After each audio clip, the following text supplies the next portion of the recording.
এবার শীতকে বিদায় জানিয়ে ভয়ানক গতিতে এগিয়ে আসছে ভারী বৃষ্টি। গত কয়েকদিন ধরে পরিষ্কার আকাশ থাকলেও এবার কিন্তু বড়সড় দুর্যোগ ঘনিয়ে আসছে বাংলার বুকে। কিন্তু ঠিক কোন এলাকায় বড়সড় দুর্যোগ ঘনিয়ে আসবে এবং কোন দিকেই বা হাড় কাঁপানো শীত পড়বে তা নিয়ে এই ভিডিওতে আপনাদেরকে বিস্তারিতভাবে জানিয়ে দেব। আপনি ভিডিওটি অবশ্যই শেষ পর্যন্ত দেখবেন।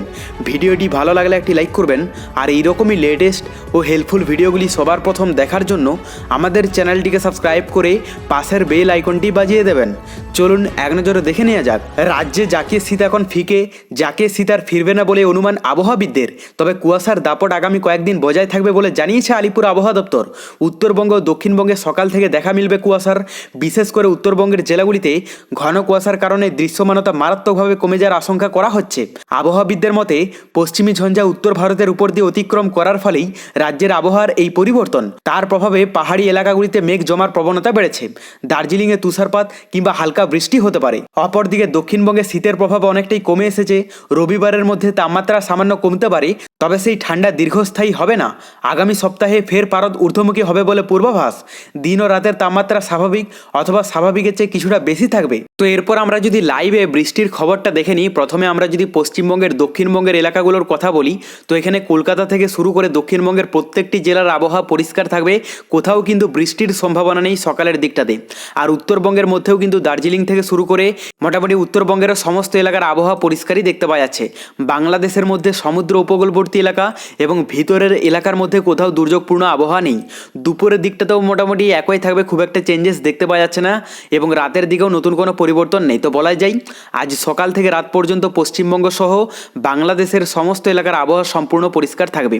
বৃষ্টির সম্ভাবনার কথা বলতে গেলে এখানে বঙ্গোপসাগরে যেহেতু এই মুহূর্তে নতুন কোনো সিস্টেম বা দুর্যোগ নেই, তো সেক্ষেত্রে পশ্চিমবঙ্গ বাংলাদেশে দূর দূরান্ত পর্যন্ত নতুন কোনো দুর্যোগের সম্ভাবনাও দেখতে পাওয়া যাচ্ছে না।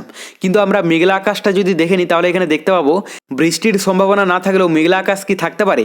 প্রথমে আমরা যদি দক্ষিণবঙ্গের কথা বলি, এখানে দক্ষিণবঙ্গের প্রত্যেকটি জেলাতেই কিন্তু মেঘের স্পট পড়তে দেখতে পাওয়া যাচ্ছে। কলকাতা থেকে শুরু করে কৃষ্ণনগর, দুর্গাপুর, ধানবাদ, বাঁকুড়া, এদিকে দেওঘর, বহরমপুর, মুর্শিদাবাদ, বোলপুর, আসানসোল, বর্ধমান, মোটামুটি বেশিরভাগ এলাকার আবহাওয়াই কিন্তু মেঘলা থাকবে। আর উত্তরবঙ্গের মধ্যে যা দেখতে পাচ্ছি, উত্তরবঙ্গের মধ্যেও প্রত্যেকটি এলাকাতে মেঘলা আকাশ দেখতে পাওয়া যাচ্ছে। সবথেকে বেশি মেঘলা আকাশ থাকবে দার্জিলিং, কালিম্পং, কার্শিয়ংয়ে। বাদবাকি জলপাইগুড়ি, আলিপুরদুয়ার, কোচবিহারেও কিন্তু ইফেক্ট পড়তে দেখতে পাওয়া যাচ্ছে। বাংলাদেশের মধ্যে সমুদ্র উপকূলবর্তী এলাকাগুলোতে সম্পূর্ণই কিন্তু মেঘলা আকাশ দেখতে পাওয়া যাচ্ছে। আর ভিতরের এলাকার মানে মোটামুটি বলাই যায় পশ্চিমবঙ্গ সহ বাংলাদেশের সমস্ত এলাকা জুড়ে সকালের দিকটাতে কিন্তু মেঘলা আকাশ থাকবে। এর থেকে বৃষ্টির সম্ভাবনা নেই বললেই চলে।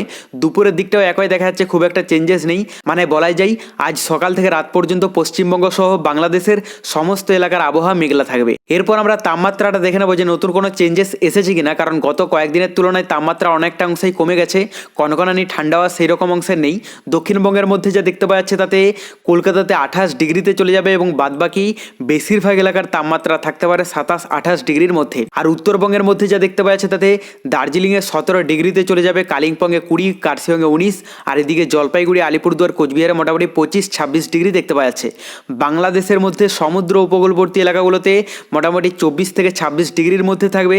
আর ভিতরের এলাকার মধ্যেও কিন্তু একই দেখা যাচ্ছে, তবে সবথেকে বেশি থাকবে 28 ডিগ্রি ঢাকাতে, আর রংপুরে সবথেকে কম থাকবে 25 ডিগ্রি। রাতের দিকটা আমরা দেখে নেব দক্ষিণবঙ্গের মধ্যে মোটামুটি কলকাতাতে 20 ডিগ্রিতে চলে যাবে, হুগলিতে 17, আর বাকি বাঁকুড়া, বর্ধমান, পুরুলিয়া এগুলোতে 17 ডিগ্রির মধ্যে দেখতে পাওয়া যাচ্ছে। মানে 17-18 ডিগ্রির মধ্যে থাকবে বেশিরভাগ এলাকার তাপমাত্রা। আর উত্তরবঙ্গের মধ্যে যা দেখতে পাওয়া যাচ্ছে তাতে দার্জিলিংয়ে 9 ডিগ্রিতে চলে যাবে, কালিম্পংয়ে 10, কার্শিয়ংয়ে 12, এদিকে আলিপুরদুয়ার, কোচবিহার, জলপাইগুড়িতে মোটামুটি 16-17 ডিগ্রির মধ্যে থাকবে। আর বাংলাদেশের মধ্যে সমুদ্র উপকূলবর্তী এলাকাগুলোতে যা দেখতে পাওয়া যাচ্ছে তাতে 18 থেকে 20 ডিগ্রির মধ্যে।